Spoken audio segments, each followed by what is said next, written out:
Ha! You thought!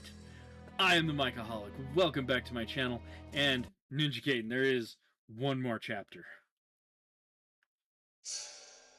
The Dark Dragon Blade.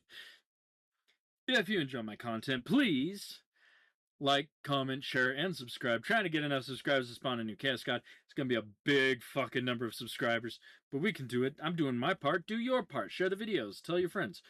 Make them subscribe. Do it. Blackmail them if you have. No. I can't actually say that without getting in trouble. Hey, you're to blackmail them if you have to. Just do it. Tie them down, make them log into their account, and subscribe for them. Just do it. Whole world, subscribe to me. Anyway, Ryu has defeated the evil Vigoor Emperor, and the Dark Dragon Blade is out of the reach of the fiends. Now Ryu must quickly escape from the depths of the cavern before the cavern comes crashing down upon him. Dun dun dun dun dun dun dun dun dun dun dun. Well, a shop would be great down here. I mean, I kind of understand why there's not, right? Because, like, gameplay is like, hey, this is the last big hurrah. It's supposed to be a challenge. You don't just get to buy shit and go, right? Lore-wise, though, Muramasa's had some statues in some way worse spots.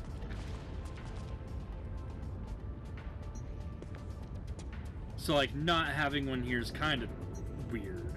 There should be one down here. Such a cool sword. Like, I know it's evil and all. Like, just the design is so good.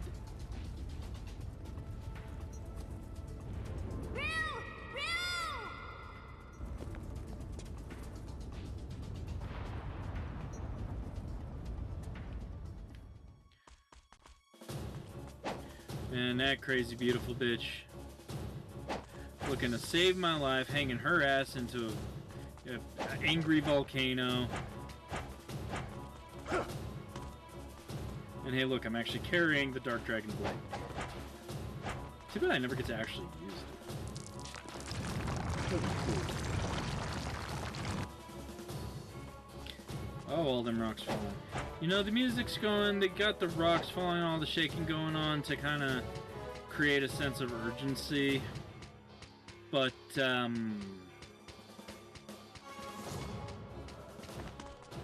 you actually have, like, almost all the time in the world.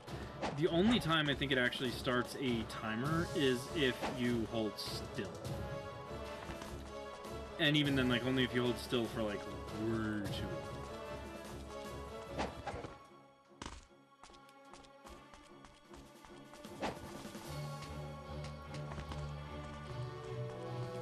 Come on, you're not that dumb.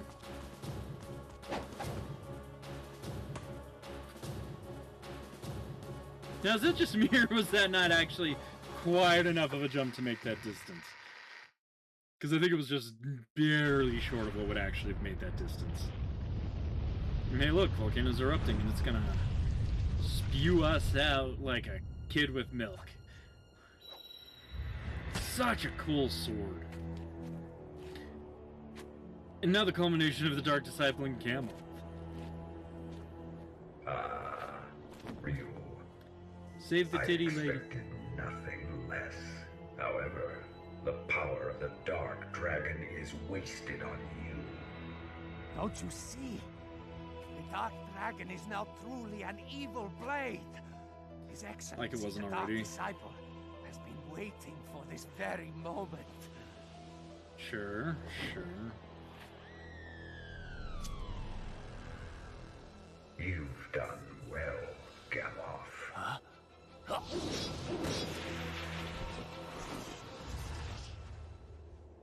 Now get ready for the big reveal.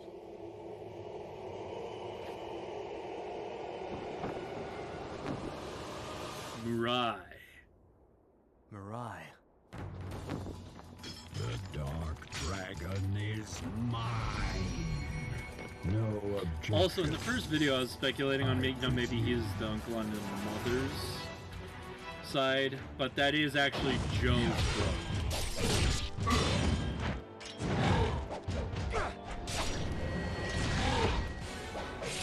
Oh, that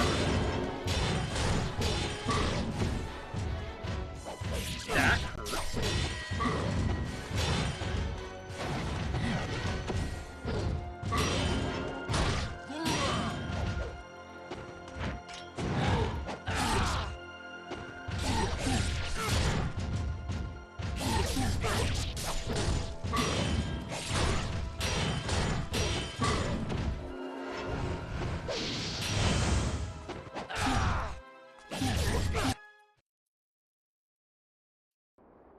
Well, that's that.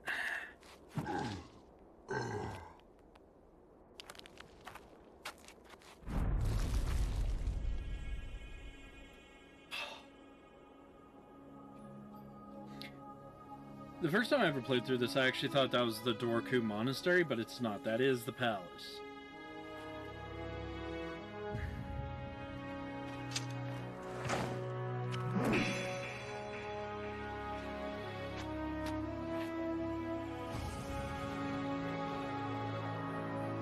And I know he thought he did something there, but honestly, probably a really poor decision.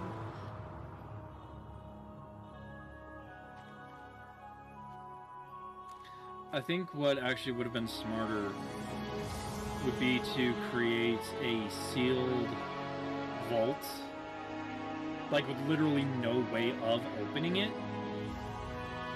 beneath the Palace of the Dragon in the Haibus Ninja Village, right? I think that would have been a lot smarter. It's over. Because there is Ninja Gaiden Dragon Sword, I think is technically the immediate sequel to this. It was a Nintendo 3DS game that brought Ryu back to Tyrone. And you go through a lot of the same maps, you go through do a lot of that, but you know, with the 3DS and all that. And, you know, the whole thing was just like, oh, the crazy evil spider witch lady from the Black Ninja Clan is trying to gather all of the shards of the Dark Dragon to reforge it and remake it and all that. And that was just a bad idea. But then, you know, it really caused a lot of problems because with the awakening of the Vigoor Emperor, that last, well, not the last boss, kind of the penultimate boss with the two forms, that one, right?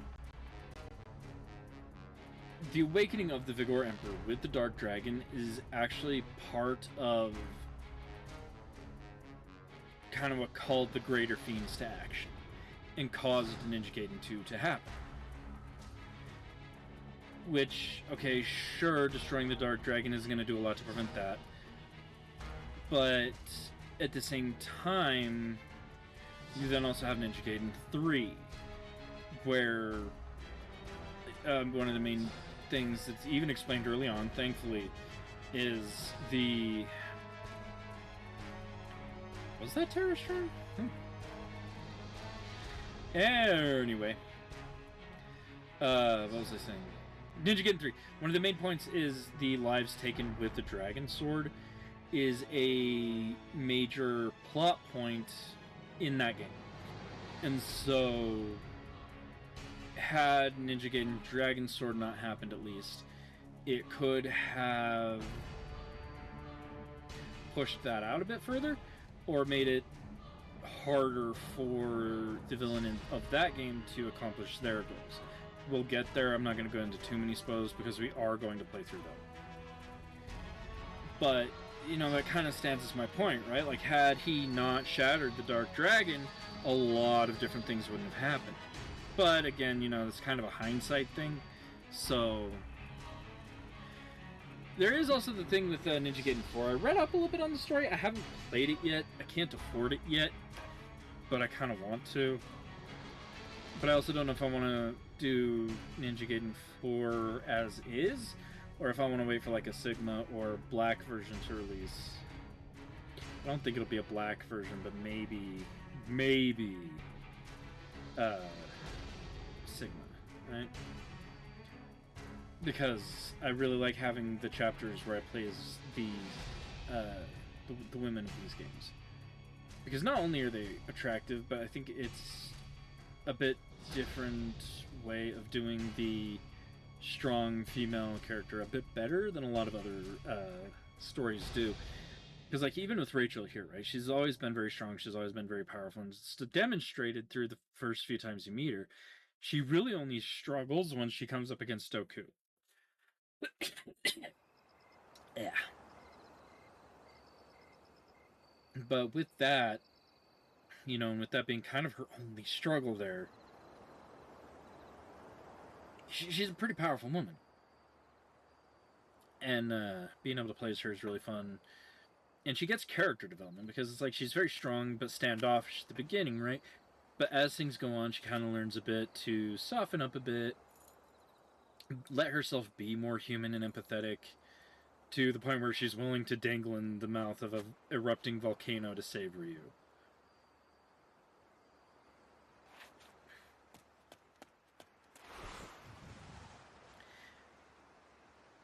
And I don't really know how I feel about this end scene right here that we're watching.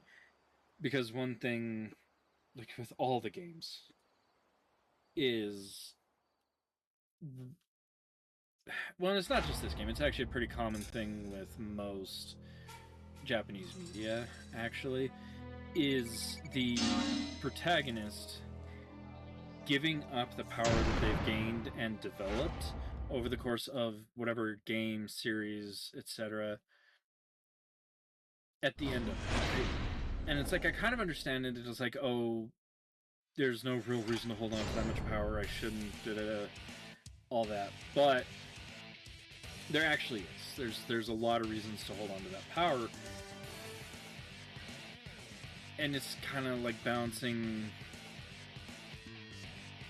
yourself, who you want to be, and your self-control with the temptation to take it too far, right? And I understand that part of it. I really do. And it's a very important thing to bring up. But especially with the True Dragon Sword and all of the things that Ryu goes up against. Like, just straight up. From Ninja Gaiden 1 to Ninja Gaiden 2, okay, sure, take a break with the gem and everything. But, like, and like, leaving it there as, like, a symbolic thing, or as, like, a, hey, keep me humble thing, give up the power, between when he's got, like, world-ending shit going on, sure, 100%, I understand that. However, like, at the very beginning of Ninja Gaiden 2, when he was called to Tokyo, I would have picked that shit right back up and not even risk shit. Because if he'd have had that with him, like, that whole thing could have gone very, very differently. And the rougher parts of Ninja Gaiden 2 may not have needed to happen in the story had he brought the true Dragon Sword versus just the Dragon Sword, right? Of course, not from a gameplay perspective, because, like, you can go in New Game Plus and do all that. But from, like, a narrative perspective, it could have been very different. A lot of suffering could have been avoided, all that kind of stuff. But it's kind of a cultural thing. It's just one that I kind of disagree with. But we don't need to get into that. I'm 14 minutes into this, and I'm kind of done with the first Ninja Gaiden.